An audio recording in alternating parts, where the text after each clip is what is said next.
Hoy vamos a tratar el tema de educación y virtualidad, aprendizaje del siglo XXI y vamos a ver específicamente el tema de metodologías pedagógicas para la educación virtual.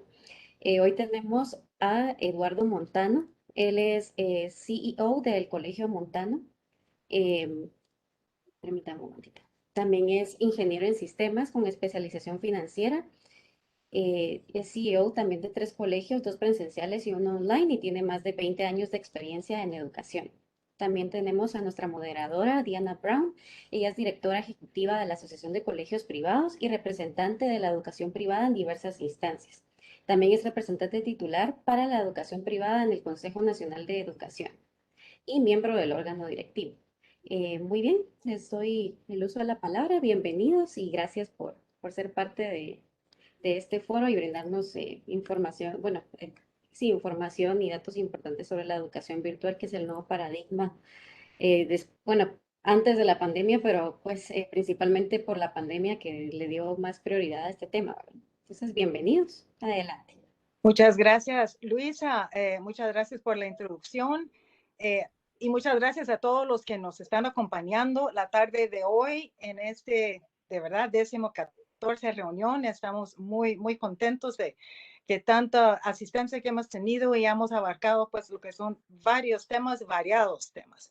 Les quiero primero compartir, antes de que iniciemos con nuestro tema modular, explicar un poquito qué es IGF. IGF, que es como la plataforma de donde estamos nosotros ahorita compartiendo, y como lo vimos en el breve video al inicio, es Internet Governance Forum. Es una entidad internacional que lo que hace es cuida la gobernanza de la Internet y cuida de los procesos y normas que afectan la forma en que se gestiona el Internet. El IGF siempre está ahorita, como estamos nosotros en este mes, que empezamos el mes pasado y vamos a finalizar ya la semana entrante, en diferentes foros con diferentes temas sobre Internet, que sea abierto y transparente, que sea inclusivo, que vaya y trabaje de abajo para arriba, de múltiples partes interesados y que no sea comercial. IGF aumenta, desarrolla y promueve un mejor entendimiento acerca de la gobernanza de la Internet entre los múltiples partes interesados aquí en Guatemala y en el mundo. Facilita la discusión entre las múltiples partes interesadas y el intercambio de ideas y opiniones. Como pudieron haber visto en la página web de IGF, hay foros de discusión donde ustedes pueden expresar sus ideas y nosotros se los vamos a responder para crear ese intercambio y ese crecimiento. Y además dar a conocer los intereses y desafíos del país en la agenda ante la agenda global de IGF, o sea, cómo estamos nosotros impactando en el mundo para introducir al país a las nuevas tendencias y a la gobernanza del Internet.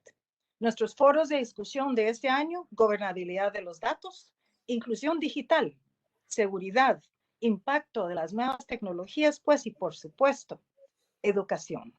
Cerramos el miércoles entrante ya con la presentación de todo lo que son las conclusiones y recomendaciones de todos estos temas que hemos tocado, pero ahorita vamos a entrar a lo que nos toca el día de hoy.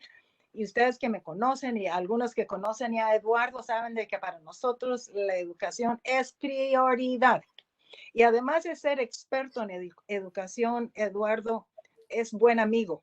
Es un buen amigo y con esa confianza se le invitó a Eduardo porque sabemos y creemos y respiramos educación.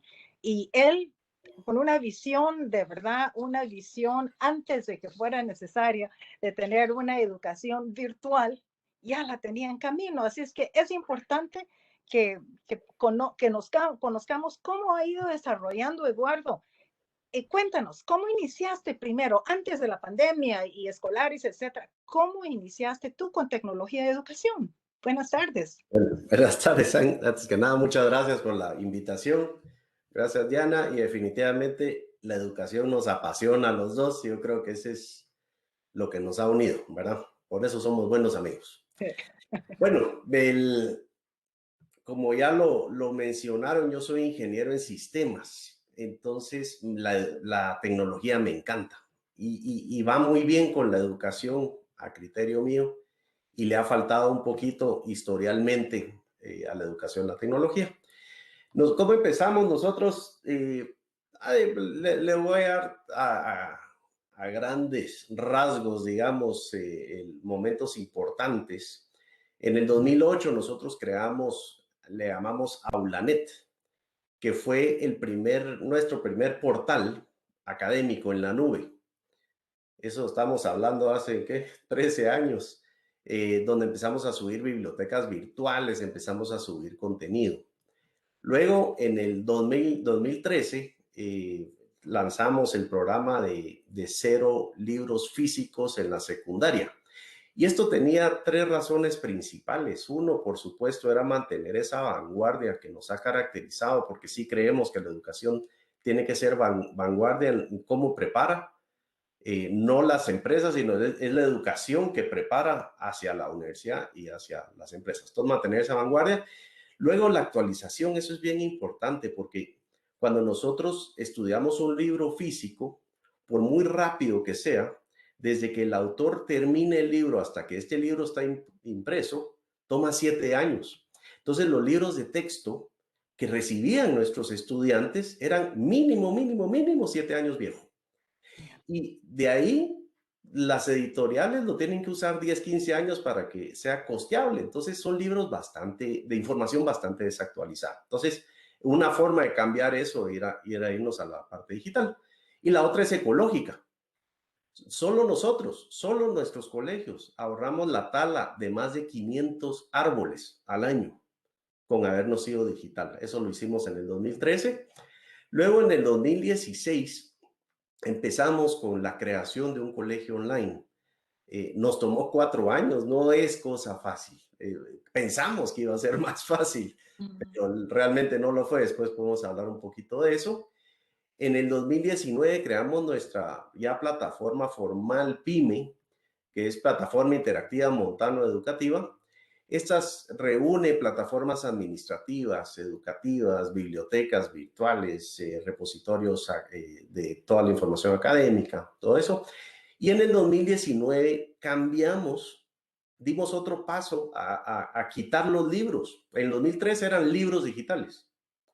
Pero en el 2019 dijimos, no, ya no son libros digitales, ahora son recursos. Porque antes, y digo antes para nosotros, la mayoría de colegios todavía sigue ahí, así, que en una materia usan un libro, en otra materia otro libro. Nosotros en una materia podemos utilizar 50 recursos, porque ya no nos tenemos que amarrar a lo que dice un libro o a irnos en el orden que dice el libro. Ahora ya podemos aprender viendo videos, podemos aprender con juegos, debatiendo. De repente un libro enseña mejor un tema, otro libro enseña mejor otro tema. Y eso es lo que la parte digital nos facilita a nosotros. Así es que digamos que ese es un resumen. Bueno, en el 2020 lanzamos Escolaris ya al público, o sea, empezamos a hacerlo en 2016 y lo pudimos lanzar hasta 2020. Fueron estos 4 años que les digo, que es un colegio con total diseño virtual, que es bien diferente a lo que se ha conocido en Centroamérica. Ahí me llevas a la siguiente pregunta y inquietud. Primero, ¿qué visión? Yo me recuerdo que cuando yo llegué a visitarte a tu colegio ya andaban los docentes y los niños con sus iPads y era una cosa impresionante que ya todos sacaban y hacían y volvían y decían, wow, ese es el futuro. Pero llegar a lo que era esa tu visión y de verdad qué visión, porque como los japoneses, just on time, ¿verdad? Todo en el momento preciso, pues ya estaba listo tu plataforma, pero me llevas a eso, lo que tú ahorita comentaste y es una inquietud. ¿Cuál es la diferencia entre un centro educativo virtual y un colegio en línea? Ok, bueno, empecemos con qué es lo que no es un colegio virtual. No es lo que han estado viviendo la gran mayoría de estos últimos 2 años. Estos últimos 2 años, el colegio es un colegio presencial impartido de forma no presencial, pero eso no es un colegio virtual. Ahora, un colegio virtual tiene ciertas características. Por supuesto, algunas tienen cierta flexibilidad, pero como lo hicimos nosotros, de primero tiene que tener un diseño intuitivo. Eso significa que cuando alguien entra a la plataforma, nadie le tiene que explicar cómo entrar, no tiene que agarrar un manual. No, al verlo es lógico los pasos que tiene que seguir. Y un ejemplo de lo intuitivo son los celulares. Cuando nosotros compramos un celular, nadie se pone a leer el manual. O sea, lo vemos y es lógico lo que hay que hacer, ¿verdad? Y más un joven, ¿verdad? Los jóvenes lo aprenden en una hora y aprendieron todo el celular. Entonces, 1, intuitivo. 2, asincrónico. Asincrónico significa que puede estudiar a la hora que quiera. No es como ahorita que la clase de mates a las 8, la de estudios sociales a las 9. No, asincrónico es estudia a la hora que quiera. En donde quiera. Lo único que tiene que tener es un dispositivo y el internet. Evaluación formativa y sumativa. Esto es algo que más lo puede dar la virtualidad. Sí se puede hacer de forma presencial. De hecho, nosotros lo hacemos, pero en la virtualidad lo podemos hacer mejor. La evaluación formativa es la que no vale puntos, pero es sumamente importante porque es asegurarse que van aprendiendo conforme van avanzando, y la sumativa es la que sí vale puntos. Que lo hacemos, ese es paréntesis, ¿verdad? Lo hacemos porque el Ministerio de Educación así lo pide. Pero en las educaciones, en los países más avanzados, ya las notas no son tan importantes. Lo que es importante es que desarrollen la competencia, no cuánto saquen, ¿verdad? Luego tenemos que el material sea interactivo. Ahorita, digamos que la educación tradicional es un libro plano, eso no tiene interactividad. Aquí estamos en un video y a medio video viene y nos tira una pregunta, de ahí nos pasa a hacer un juego y según el juego o según el avance, nos puede ir llevando a lugares diferentes. Entonces, la interactividad es sumamente importante. Este diseño hace que los niños no se aburran. Ahorita se aburren, ¿por qué? Porque ellos no aprenden de la misma forma que nosotros aprendimos en nuestro momento, ¿verdad? Ellos que nos haya funcionado a nosotros no quiere decir que les funcione a ellos. Ellos vienen con tecnología debajo del brazo. Ellos ya vienen manejando tecnología desde que nacieron. Entonces, no podemos esperar que quieran aprender o que puedan aprender de la misma forma. Entonces, en conclusión, yo creo que esta generación aprende mejor con este nuevo tipo de educación. Me introduces cabalmente a mis preguntas, como que estamos pensando así en línea, aquí estamos. La adaptación curricular, porque en un momento dado, como lo que intuyo de lo que habías comentado, pues ahorita no es un centro educativo virtual, no es tener un colegio en línea. Entonces, el contenido, y mejor dicho, hablaste de evaluación, pero también el fin final, o sea, el aprendizaje que tiene que tener el alumno, o sea, su competencia, sus destrezas, etcétera, sin duda alguna implica otro tipo de metodología y es una adaptación al currículo. Nosotros conocemos que nuestro CNB, pues dice el CNB dentro de su exposición que es flexible. Ajá, pero a la hora, yo creo que la prueba ahí sí que la prueba fue ahorita, estos 2 años, ¿se pudo o no se pudo? Entonces, sin duda alguna, pues yo tengo mis ideas de cuáles son una metodología, creo que es importante como para responder a esta nueva vida, porque esto no va a cambiar. Se va a modificar, pero vamos a quedarnos siempre con pantallas a mano, pero una adaptación curricular sin duda debió haberse sufrido ahí con ustedes y cómo lo hicieron, o sea, o no lo hicieron o qué hicieron. Sí, bueno, el CNB no se puede cambiar. Sí, el ministerio es sumamente cuadrado, sumamente rígido, lo cual se entiende para la educación pública, no se entiende para la educación privada porque no nos deja avanzar tanto como quisiéramos. ¿Qué es lo que hicimos nosotros? De esto lo venimos haciendo desde 2009, estamos en educación por competencias, que lo que cambia es la forma de impartir las clases. No estamos cambiando la clase en sí, sino es la forma y qué es lo que estamos desarrollando. Nos queremos asegurar que estamos desarrollando las 10 competencias más importantes que en este momento necesitan nuestros estudiantes para salir a la fuerza laboral. Eso es realmente lo importante, no que se aprenda de memoria los ríos, ¿verdad? O los volcanes, porque eso ya lo tenemos en el celular. Entonces, la forma de aprender de hace 30 años, que era memorístico, ahorita pasa a resolución de problemas, a trabajo en equipo, a liderazgo. Ya es totalmente otro el enfoque. y si nos amarran y nos cuadriculan es bien difícil, por eso mencionaba lo de las calificaciones, bien difícil calificar, sí, resolución de problemas, él tiene un 73. No se puede. Lo que uno puede decir, bueno, ¿desarrolló la competencia o no desarrolló la competencia? Y ahí es donde deberíamos de ir enfocados como educación pública, deberían de abrirnos las posibilidades para que cambiemos eso.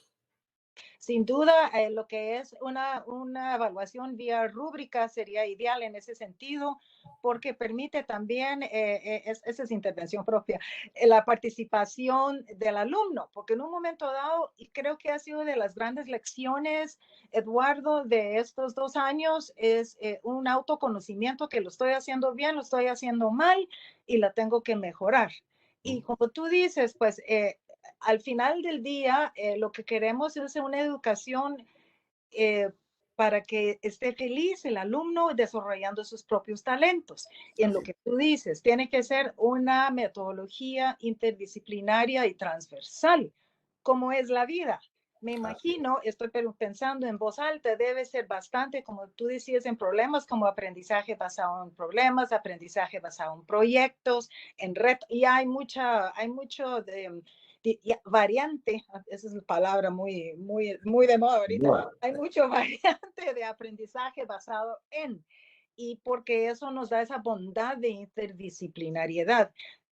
Pero sí es un reto, me imagino yo, a través de la pantalla, formar un equipo, ¿o no? No, pues, sí, definitivamente es más fácil si estamos en clase, ¿verdad? Pero ya las plataformas lo permiten. De hecho, las capacitaciones que doy yo a mi gente, ya se pueden armar equipos de trabajo, se hacen grupos, todo en las plataformas virtuales. O sea, sí se puede hacer. Solo hay que tener claros los conceptos de qué es un equipo y qué es un grupo, ¿verdad? El grupo de trabajo es que uno trabaja, los demás le aplauden y todos sacan la misma nota, ¿verdad?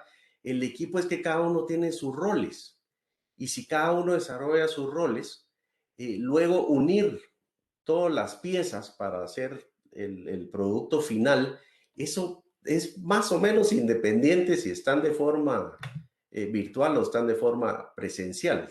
Así es que creo que todo se puede. Ahora hasta ya los eventos sociales son virtuales, ¿verdad? O sea, cada vez es más posible hacerlo. Y algo de lo que mencionaba usted anteriormente y un ejemplo que a mí me gusta usarlo porque me parece el colmo, ¿verdad? Cuando salimos a trabajar, ¿quién trabaja solo? Ninguno. Nadie. Y el colegio, la educación tradicional nos obliga a trabajar solos. O sea, no vas a dar copia, no vas a trabajar con nadie más y hay que hacer solo los trabajos, hay que hacer solo el examen, hay que hacer todo es, entonces no nos entrenan para lo que después vamos a necesitar hacer. Ahí mencionaste otro tema que creo que es, de ser un reto aparte. Sabemos todos es que estamos involucrados en la educación, que de verdad el eje de la educación es el docente. Sí. Y ahora el docente tuvo que aprender igual que el alumno, de otra manera. Nosotros como asociación y como educadores desde la médula hemos tratado de promover el cambio en la formación inicial docente. Ese es un cambio que si te tomó 4 a 6 años hacer el colegio, pues creo que ese cambio también será de ciertos años de cabildeo y de labor. Sin embargo, ¿cómo?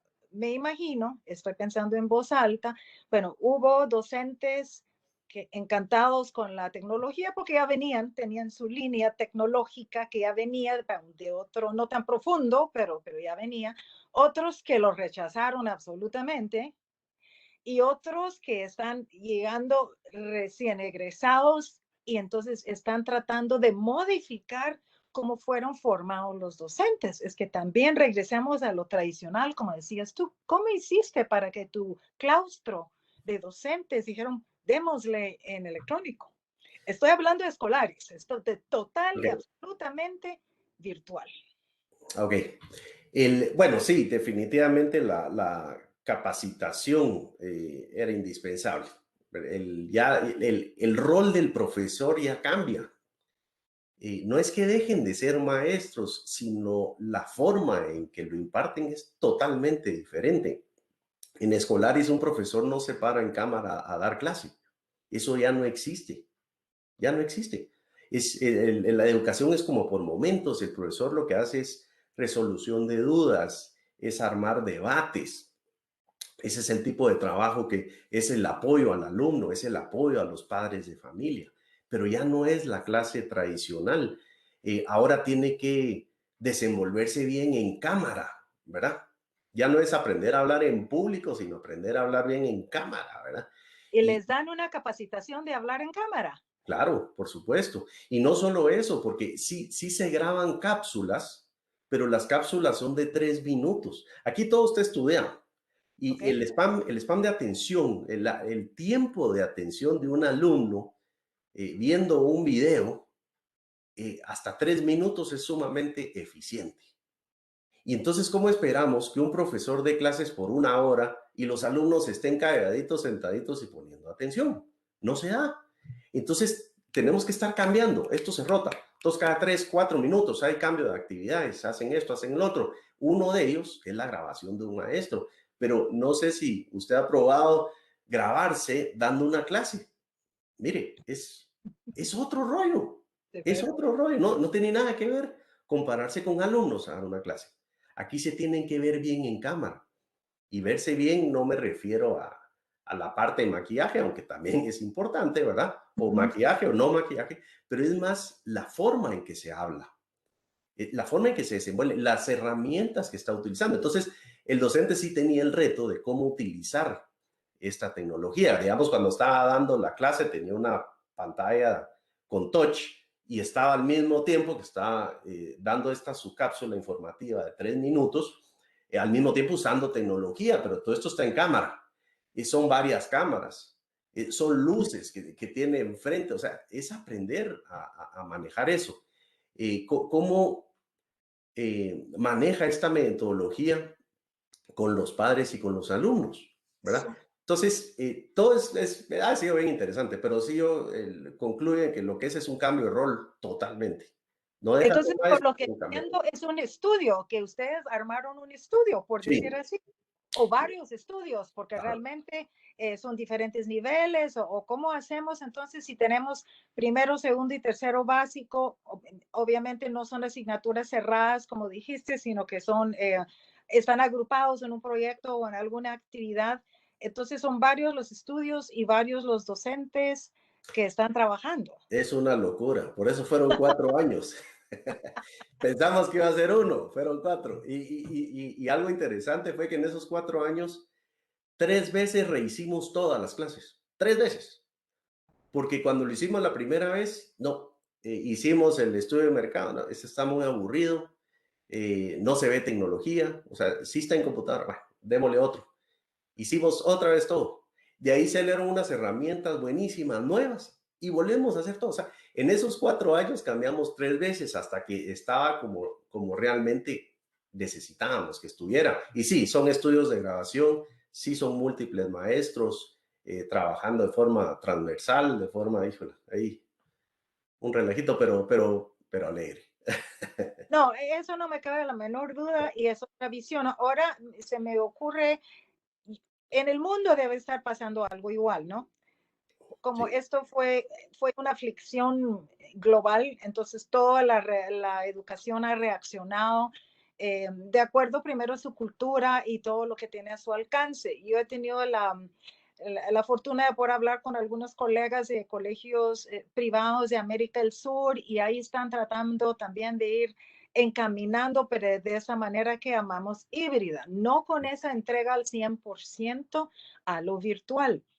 Eh, Esperemos que va a finalizar la pandemia, o por lo menos vamos a aprender a convivir con la pandemia de una manera más tranquila. Eh, ¿Cómo vamos a hacer con esa modificación? O sea, yo sé que ustedes tienen su colegio presencial y su colegio virtual, pero tiene que haber modificación constante con el sentido de que un centro educativo virtual está recibiendo lo que tú decías, todo lo que son los diferentes inputs diferentes del mundo ¿Cómo lo adaptamos? ¿Cómo lo incluimos?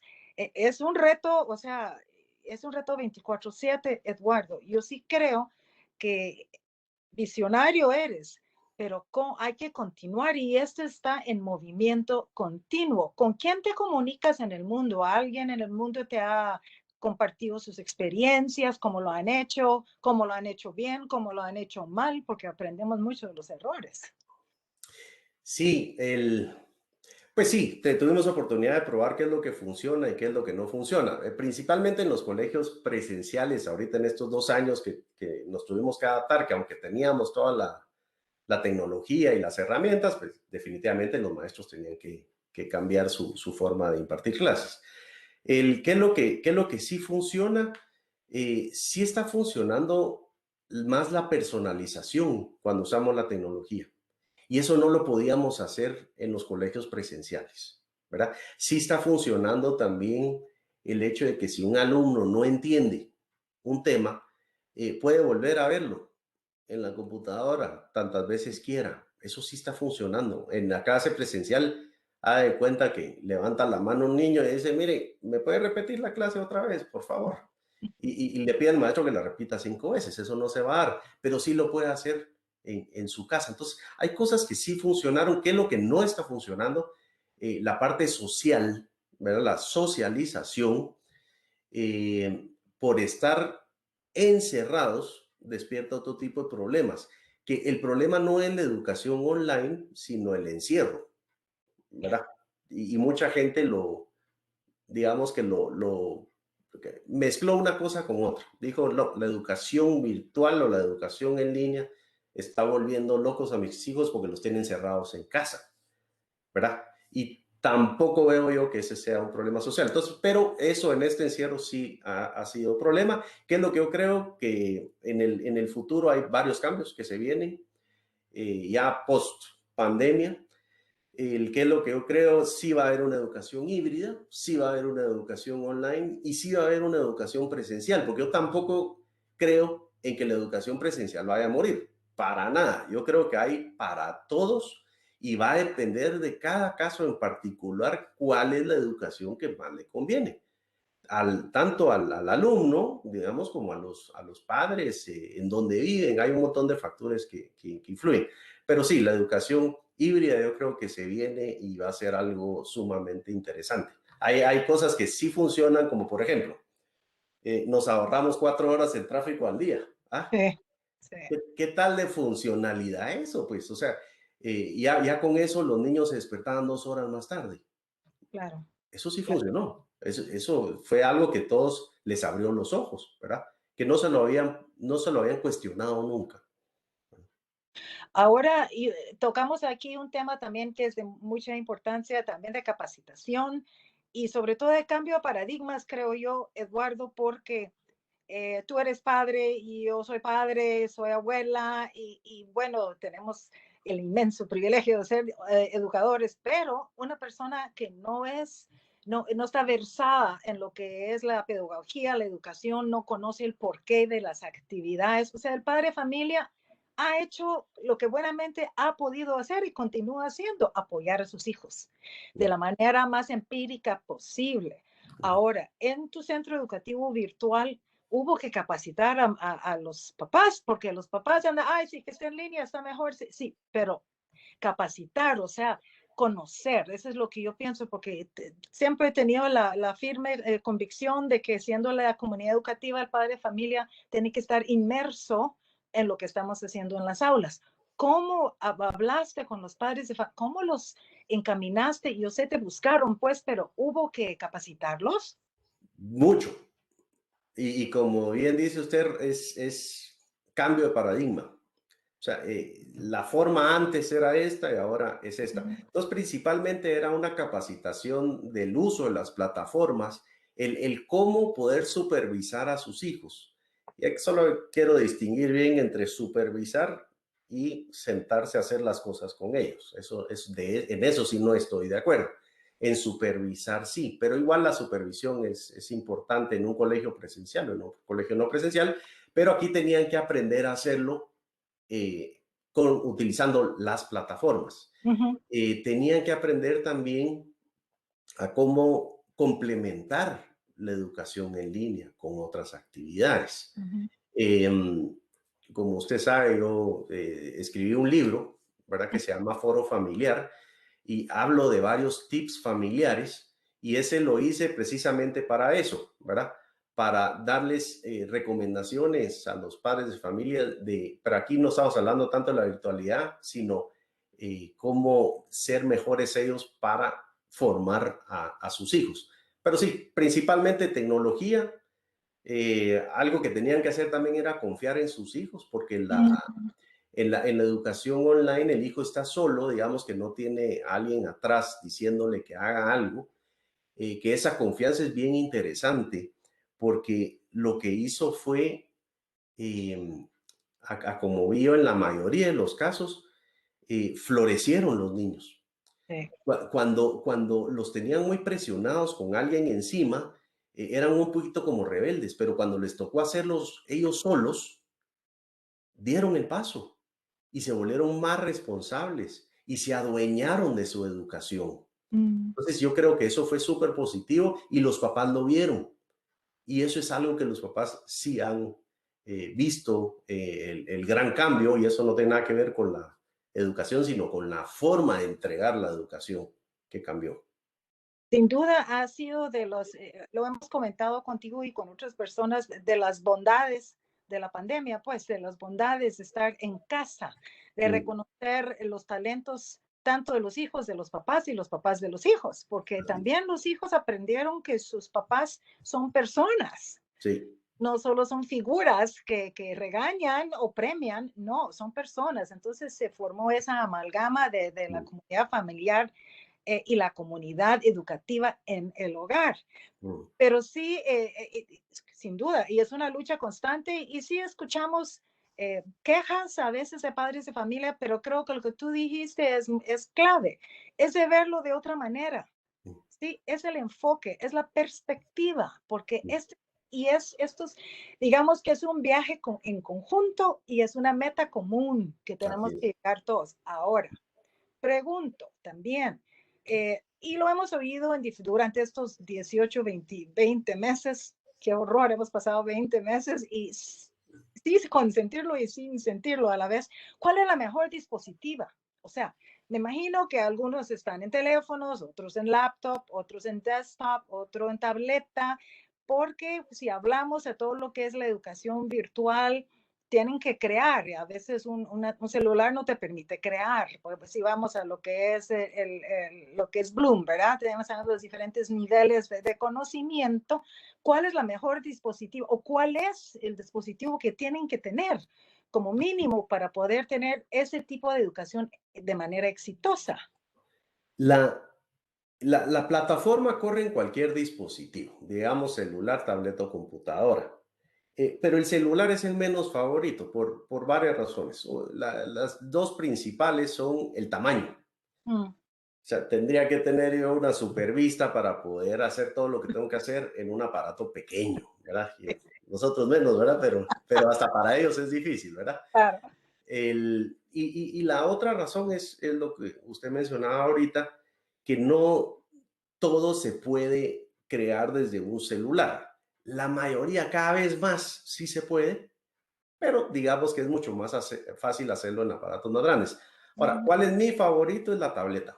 La Ok. tableta es fácil de usar, no pesa nada, es relativamente económica, una buena tableta, se puede hacer de todo y tratamos nosotros de que lo que pedimos hacer en las plataformas sea asible, digamos, en una tableta, pero también pueden usar computadoras. Pero mi favorita, tableta. Y yo, pues, como observé desde tus inicios, pues era con Apple, que era iPad, pero me imagino que es indistinta el sistema operativo que, bueno, primero, esta plataforma es de desarrollo tuyo, ¿no? No, de hecho, yo no soy Apple. Yo desde el inicio, al revés. Yo Ok, estoy en contra de casarme con una marca en particular.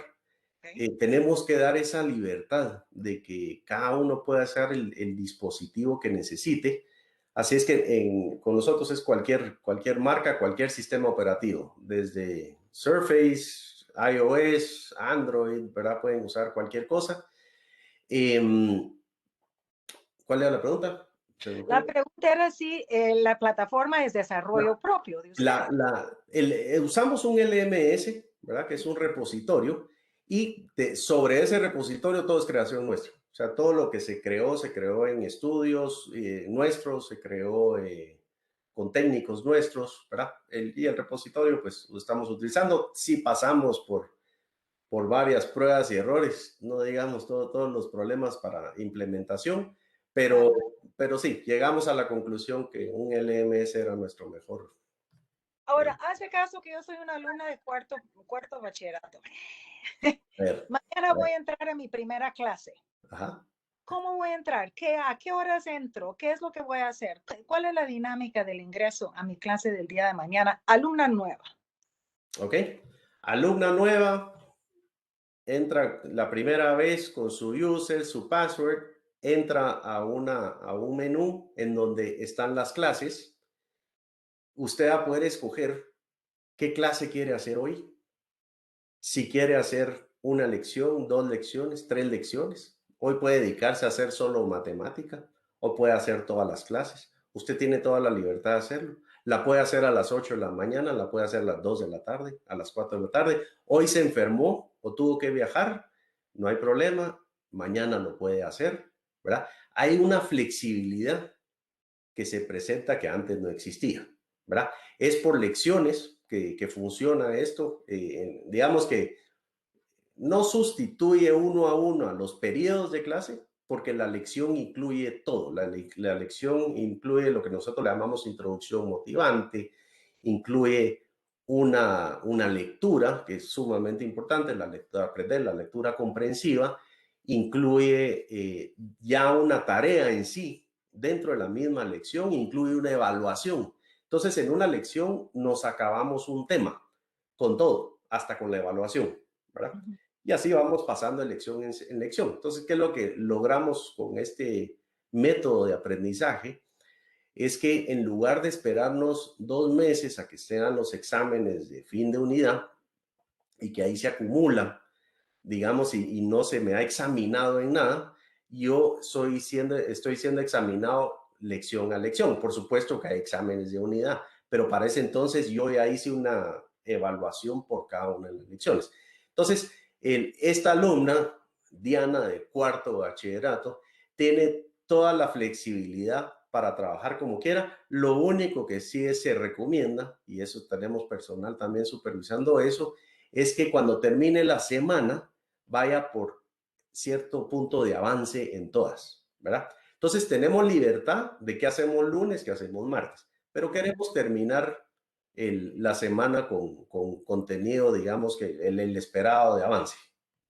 Efectivamente, la siguiente pregunta, si tengo fecha límite, por decir, tal lección tengo 6 días o una fecha X y debe estar finalizado para entonces. Hay fechas recomendadas, digamos, y hay forzadas, ¿verdad? Okay.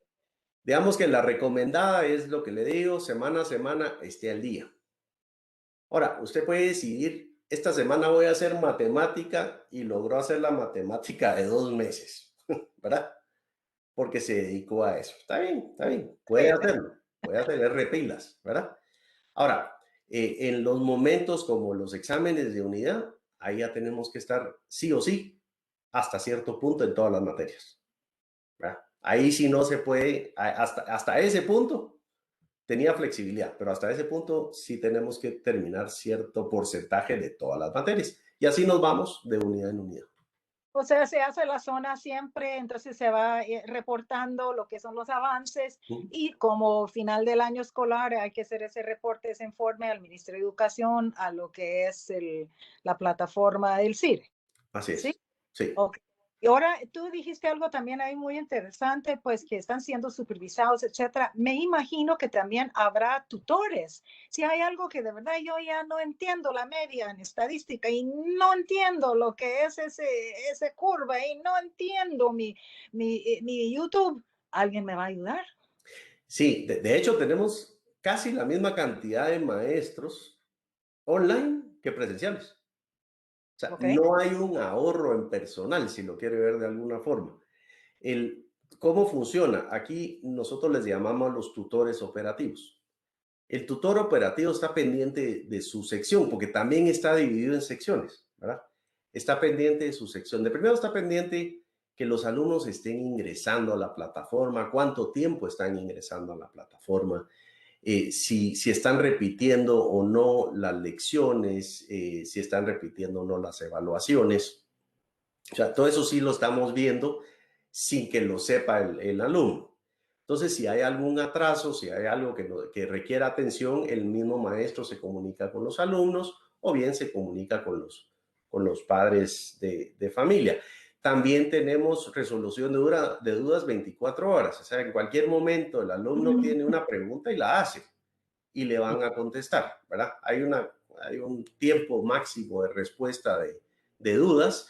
También tenemos que si el profesor ve una tendencia que se le está complicando una clase a varios, entonces hacemos una vez a la semana por materia donde se juntan y es una resolución de dudas hablada, ¿verdad? En la otra puede ser por chat, por medio de la plataforma, o puede ser en este caso virtualmente los que quieran resolución de dudas están ahí.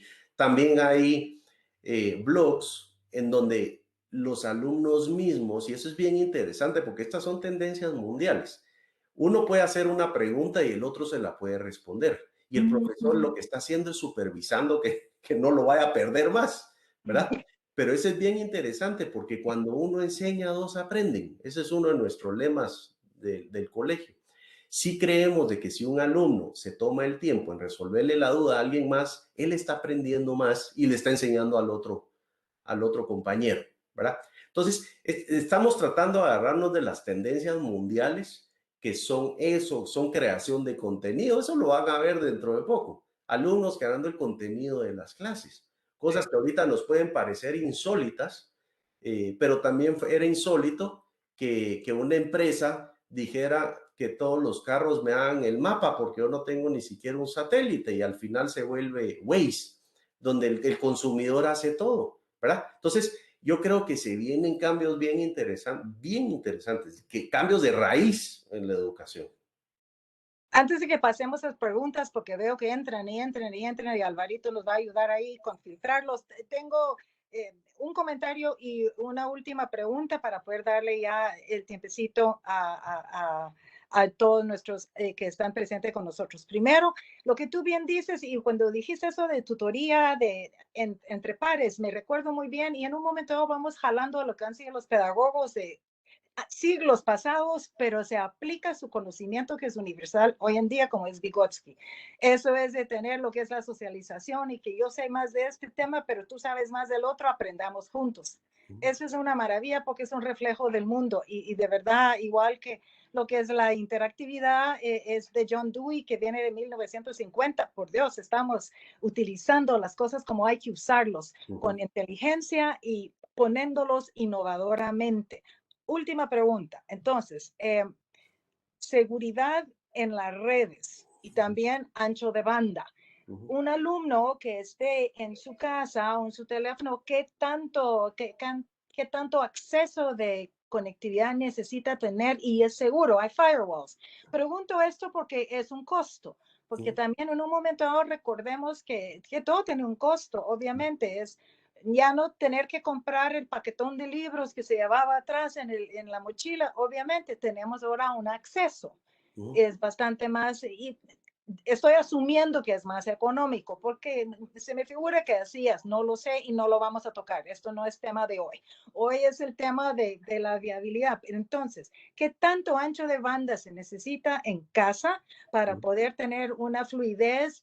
¿Qué tan robusto, qué tan seguro? Y si me imagino que debe de haber algunas firewalls de seguridad para evitar algún tipo de hackeo. Sí, con 2 megas ya funciona. Okay. Ahora, la recomendación es 10 megas, ¿verdad? ¿Por qué? Digamos que la gran mayoría la van a sacar con 2 megas, pero muchas veces hay videos Y esos videos consumen un poquito más ancho de banda y en una de esas, pues no nos lo va a dar de corrido si solo tenemos los 2 megas, ¿verdad? Va a ser un poquito pausado. Sí funciona, pero la recomendación es 10 megas. Firewall, sí, nosotros tenemos servidores redundantes en la nube, toda la información está en la nube, entonces nadie puede hackear al alumno, no hay nada que hackear, ¿verdad?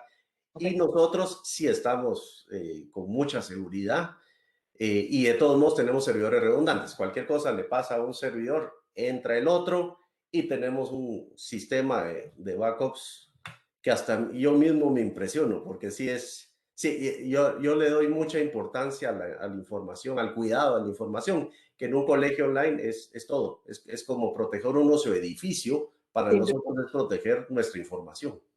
sin duda alguna. Muchas gracias por responder todas mis inquietudes y creo que han sido de toda la audiencia. Alvarito, ¿tienes a mano algunas preguntas que nos hayan hecho la audiencia? Claro que sí, Dianita. Ahorita te realizo en la sección de preguntas y respuestas que cuenta esta herramienta. Tenemos dos de Julio González. La primera dice, ¿qué se considera más importante? ¿Pasar a la fuerza laboral o participar en una ciudadanía responsable? Wow. Uy, no sé si entiendo la pregunta. ¿Pasar del colegio a una ciudadanía responsable o no sé si estoy entendiendo la pregunta? Repito. ¿Qué se considera más importante? ¿Pasar a la fuerza laboral? Me imagino que A trabajar. pasar a trabajo o participar en una ciudadanía responsable. Pues voy a mezclar la respuesta. Creo que una fuerza laboral social responsable.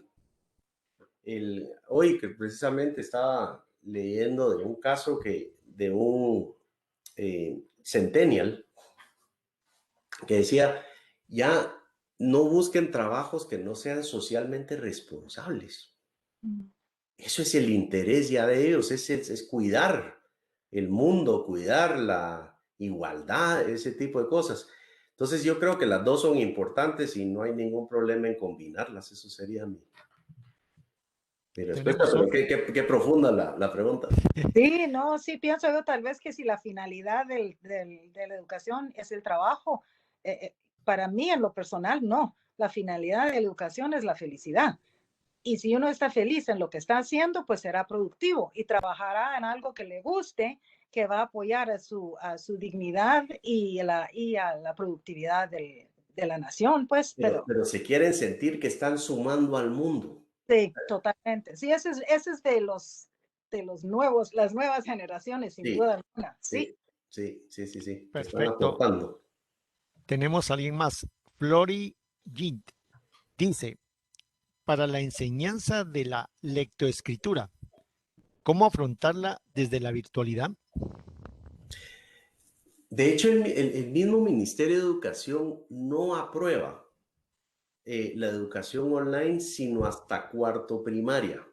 Todo el proceso de lectoescritura se está haciendo de forma presencial. Sí hay formas de hacerlas virtualmente perfectamente. La tableta, ya, o sea, con softwares y con el lapicito, puede trabajarlo. Incluso el mismo software puede decirle cómo está la parte de escritura. En la parte de lectura hay un montón de plataformas para medir la comprensión lectora, que es de las partes, creo yo, más importantes. Entonces, sí hay tecnología para eso, solo hay que tener cuidado de que se trabaje la motricidad fina en la escritura y no caer en de que como toda en las computadoras es de reconocimiento de voz o es teclear, olvidemos el escribir manualmente, porque eso es sumamente importante, pero principalmente por la motricidad fina que se está desarrollando en los niños. No nos interesa perder esa parte. Entonces, la tecnología, por mucho que me gusta, hay que tener cuidado con ciertas cosas y no caer en no capacitarlos en algo que les va a servir en el futuro y otras cosas que no les va a servir, pues podemos usar mejor el tiempo, pero eso en particular para mí es sumamente importante. Lo que ahorita en esta época de pandemia se ha observado sobre todo el cierre de muchísimos centros educativos, de nivel preprimaria. Es lamentable, es preocupante, porque lo que tú dices, bueno, y lo que dice nuestro asistente que está en nuestra persona que nos está viendo y que hizo la pregunta de la prelectura, preescritura, prematemáticas, todas las pres, que están ahorita en el abandono, tristemente. Preocupa que para dentro de 3 o 4 años los alumnos que estén ingresando en primaria van a tener carencias notables. Entonces, sí, es cómo resolverlo es un reto, porque sí, como tú bien dices, las tabletas con el dedo uno los puede ver, con los mismos teléfonos inteligentes, todo es touch. Eso se puede, no es ideal, pero es de ir pensando cómo desarrollar más actividades de esa manera, porque aunque seamos como los Jetson y vamos a ser de lo más tecnológicos aquí a 30 años adelante, tenemos que poder leer y escribir Claro. y decirlo de esa manera, porque es parte de los dones de la humanidad. Pero es un reto que sí tenemos, creo yo, los educadores todavía estamos pendientes de resolver. Es un reto, es un reto. Pero bien resolver, se puede resolver Sí, por cualquier modalidad. eso estoy de acuerdo contigo. Alvarito, ¿tenemos alguna otra inquietud de algún asistente? Sí, tenemos, había una pregunta para Eduardo. Preguntaban ahorita una persona apellido Starling, Oscar Starling. Dice, Eduardo, ¿de dónde tomaste esta idea? ¿Por qué iniciaste este método? Miren, la tendencia era clara, era clarísima. ¿Qué es lo que pasa en países como Guatemala? Vamos a ver. Tenemos una educación muy centralizada, de calidad. Estamos centralizados en la capital principalmente. Si comparamos la educación de la capital con el interior de la República, es bastante diferente. Luego tenemos que es un país en donde, digamos, grande, y muchas personas les gustaba vivir en un lugar, pero no encontraba un colegio adecuado para sus hijos en ese lugar. Luego tenemos que el costo de la educación no es barata. De la educación de calidad me refiero, ¿verdad? No es barata. Entonces, digamos que esta era una respuesta a todo esto. Era la posibilidad de entregar educación de muchísima calidad a un 25% de lo que cuesta una educación presencial. Es que puedan vivir en donde quieran. Es que puedan estar en un lugar en donde ni siquiera hay colegios y optar a una buena educación. Entonces, digamos que esta era una respuesta a una necesidad clara que había en el país y además era una tendencia clara a nivel mundial, la virtualidad. Ya se miraban muchos cursos online, el homeschooling en Estados Unidos utilizando las computadoras tiene bastantes años y aunque era una versión como anterior, había probado que en muchos casos era mejor, ¿verdad? Entonces, una mezcla de todo. A mí me encanta leer y me encanta leer libros del futuro. Entonces, estoy viendo qué es lo que va a haber en 20, 30 años y qué puedo hacer yo el día de hoy para que en 20 años yo sea de los primeros en llegar ahí y ser de los que proponen. Porque también es bien diferente cuando vemos tendencias mundiales en países del primer mundo y lo queremos tropicalizar a nuestros países que tienen más necesidades. Y yo creo que la educación virtual le daba a Guatemala muchas más ventajas y oportunidades que en un país del primer mundo. Entonces cayó como, como, como guante pues a la mano, ¿verdad? Que para mí cayó ideal. Y la pandemia pues nada más fue un golpe. No les voy a decir de suerte porque la pandemia no ha sido suerte para nadie, pero digamos que vino a comprobar que el método funciona, ¿verdad? Fue darnos esa oportunidad. Eduardo, tú dijiste que en el Ministerio de Educación no nos permite abrir hasta 4º grado de primaria, una educación virtual. Sí. Ahorita lo que es tu centro educativo es básico y diversificado, ¿estoy en lo correcto? Desde cuarto primaria tenemos en escolares. Tienes desde 4º primaria, ya. Sí. ¿Alguna esperanza? Esto sí es puro pensar positivamente, porque así tenemos que pensar, que el Ministerio de Educación tal vez nos permita ya viendo lo que ha sido el éxito de lo que es tu propuesta y lo que ha sido la necesidad y Dios quiera, vamos, como hablamos, vamos a poder superar esto, convivir con esta amenaza sanitaria. Sin embargo, sí es importante tener cualquier otra opción. Y también, pues, es eso como que una esperanza a voces, ¿verdad? Eso. Y luego, pues, también pensar cómo tener un alcance de esa manera al interior, tú hablaste, y también al sistema público, porque el sistema público necesita ayuda a gritos. Entonces, Definitivo. algo así nos puede también permitir llegar a todos los rincones. Siempre ahí vamos ya que son las políticas públicas, que no es tema de esta intervención, pero tener lo que es una instalación en toda de internet en todo el país y sobre todo pensando en los idiomas. Son todos los idiomas nativas que la gente tiene que aprender, inicia aprendiendo en su idioma materno. O sea, sí, eso comprueba de que sí funciona y puede ser aplicable. De hecho, nosotros estamos respondiendo a varias necesidades. Uno, también tenemos el Madurez Online, que es el único colegio de madurez en el país. Luego, acabamos de firmar una alianza con un high school de Estados Unidos, con un colegio de Estados Unidos, y vamos a abrir desde preprimaria con ellos.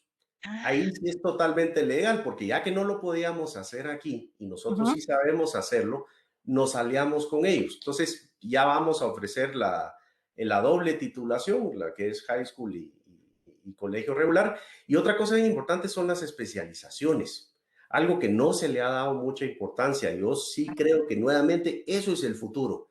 Nosotros hace 50 años, cuando íbamos al médico general. Ahorita, yo no sé si conozco un médico general, que si me da algo en la piel, que voy al dermatólogo, que si la garganta, que voy al otorrino. Pues vamos con especialistas. ¿Por qué? Porque la tendencia es que vamos hacia un mundo hipercompetitivo y vamos a necesitar hiper especializaciones. Ahora, teniendo esto en mente, no podemos educar a todos nuestros estudiantes de colegio igual. No. No podemos. Cada uno tiene sus fortalezas, cada uno tiene sus gustos diferentes. Entonces nuestra propuesta es, ok, hay esto que todos lo tienen que aprender, pero a partir de aquí, aprendan ustedes lo que más les gusta. Entonces nosotros sacamos ahorita 8 especialidades, pero quisiéramos 200 especialidades. Claro. Si alguien, o sea, nosotros tenemos programación web, o tenemos robótica, no importa, o quieren cocina, o quieren enfermería, o sea, que se puedan ir a cualquier lado y que se pre-especialicen y luego se vayan a terminar de especializar en la U. Y yo también creo que la educación de la universidad va a cambiar.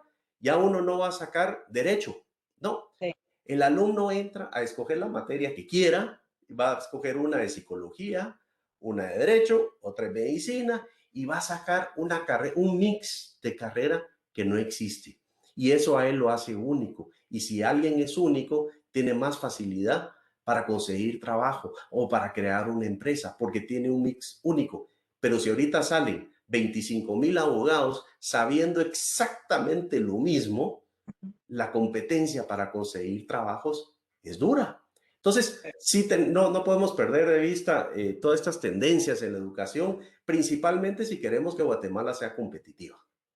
Y reconociendo, como tú dices, los talentos de cada uno. O sea, mi talento mío es distinto al tuyo, el de Alvarito y todo, y el de Luisa que está aquí, todos nos están escuchando.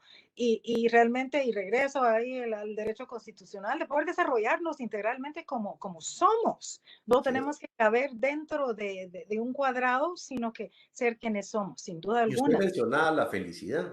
La felicidad se consigue cuando nos dedicamos a nuestras fortalezas. Claro. Porque eso es lo que a nosotros nos gusta, nos apasiona. Así es. Si yo le meto más horas a la educación, yo no la voy a hacer de mala gana porque me encanta. Si voy a leer 2 horas, voy a leer 2 y me encanta. Ahora, póngame a hacer algo que no me gusta, entonces soy infeliz, ¿verdad? Entonces la fortaleza, las querencias, las especialidades, todo apuntan hacia la felicidad del ser humano. Sin duda. Totalmente de acuerdo contigo. Alvarito, ¿tenemos aún preguntas pendientes? Sí, tenemos una pregunta más. Dice, Felicidad de Mario Rodríguez. Dice, felicidades por diferenciarse del grupo de colegios privados que aún están pensando qué hacer. Mi pregunta es, ¿qué inversión representó en Quetzales y qué se le puede recomendar a los colegios que se aferran a la educación sin inversión? Muchas gracias por la felicitación. Uy, fueron millones de quetzales. O sea, no, esto es un proyecto masivo. Esto es un proyecto masivo. ¿Cómo se puede hacer sin plata? Eh,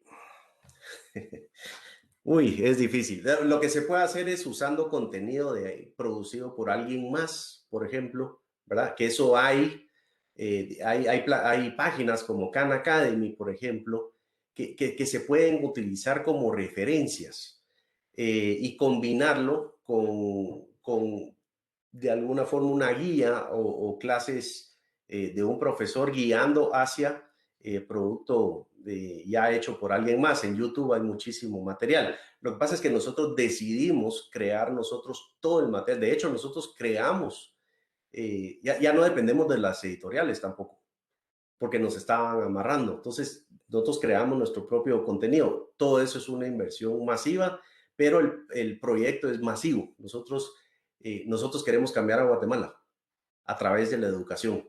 O sea, sí creemos que la educación es el vehículo apropiado y por eso es que para tener un sueño tan grande teníamos que entrarle con todo, ¿verdad? Sin duda alguna, una entrega absoluta. Alvarito, ¿terminamos las preguntas por hoy? Sí, ahí quedamos por hoy y definitivamente el tema definitivamente me apasiona igual que a ustedes. No queda más que invitar a nuestra audiencia a que participe en la página web de www.igf.gt, donde está este tema. Y pueden aportar también comentarios para que nuestros panelistas puedan resolver dudas. Y también, como decía Diana al principio, de hoy en 8 estamos haciendo la presentación de las conclusiones de este evento que hemos realizado por quinta ocasión y que en verdad cada año va tomando más nivel con mejores participantes como la de hoy, que le agradecemos mucho su participación. Y como cabalmente el deseo es mejorar la educación de nuestro país, realizar las políticas públicas o como bien dijo Diana, no es el tema de hoy, que será mañana. Los invitamos por favor a que nos acompañen, pero son vitales, porque sin políticas públicas adecuadas, todo lo que hablamos acá, solo unos cuantos colegios lo pueden hacer. Pero si no se toman acciones bien concretas para el desarrollo del país en el ámbito educativo, creo que nos va a costar. Entonces, hay potencial. Guatemala ha demostrado que tiene mucho potencial. Los jóvenes, podemos ver que el desarrollo de los call centers en Guatemala ha tomado un auge increíble. O sea, esto es por el esfuerzo que han hecho los jóvenes por desarrollar su conocimiento en el inglés, ¿verdad? Cosa que en nuestra época fue difícil, pero en mi caso, ¿verdad? Los colegios no se preocupaban mucho por el idioma inglés. Entonces, creo que es un valor agregado que les abre las puertas a un mundo de posibilidades que hoy por hoy, pues la Internet permite que ya la educación, los negocios, todos sean ya no solo en Guatemala, sino que a nivel mundial. De mi parte, y esa es la parte de preguntas y respuestas y los dejo para que puedan despedir el evento de hoy. ¿A palabras finales, Eduardo? Las recomendaciones. Miren, ya estudios dicen que el 50% de los trabajos que existen hoy en día van a desaparecer. Esta es una tendencia que no nos podemos poner enfrente. Y el que se ponga enfrente le va a llegar su momento Kodak. Van a perder vigencia. No se puede uno poner enfrente, hay que subirse a este tren. Docentes, va a haber más oportunidades que nunca en esta educación virtual. Entonces, no pierdan su vigencia, no crean que se van a quedar sin trabajo si se actualizan. Si se actualizan van a tener trabajo para siempre y tal vez hasta más trabajo. Y alumnos, busquen la mejor forma que ustedes tienen de aprender. Todos aprendemos de una forma distinta. Busquen la suya y esa es su modalidad. Busquen sus fortalezas. y ese será su futuro. Con eso cierro y les agradezco muchísimo la invitación. Ha sido un gusto estar aquí con ustedes. Gracias, Eduardo, nos has inspirado. Realmente sí, somos personas cada uno individual y diferente, y eso, lo que tú dices, es efectivamente lo que necesita este país, desarrollar a cada ciudadano con los talentos que tiene a su mejor nivel, que cada ciudadano se autoexige y que nuestra educación nos dé la posibilidad de cumplir lo que son nuestros sueños. La educación es prioridad, compañeros, la prioridad de toda la nación. La educación es primero. Eso lo tenemos que tener top of mind y tenemos que estar siempre velando que sea la mejor educación del mundo. Gracias por acompañarnos, por estar con nosotras esta tarde. Continuamos siempre en IGF. El lunes hay otra sesión de educación y les llegará lo que es la convocatoria. Y siempre estamos todos, lo que estamos aquí a sus órdenes. La página ahí está. Escríbanos y contestamos. Muchas gracias y buenas tardes. Nos vemos.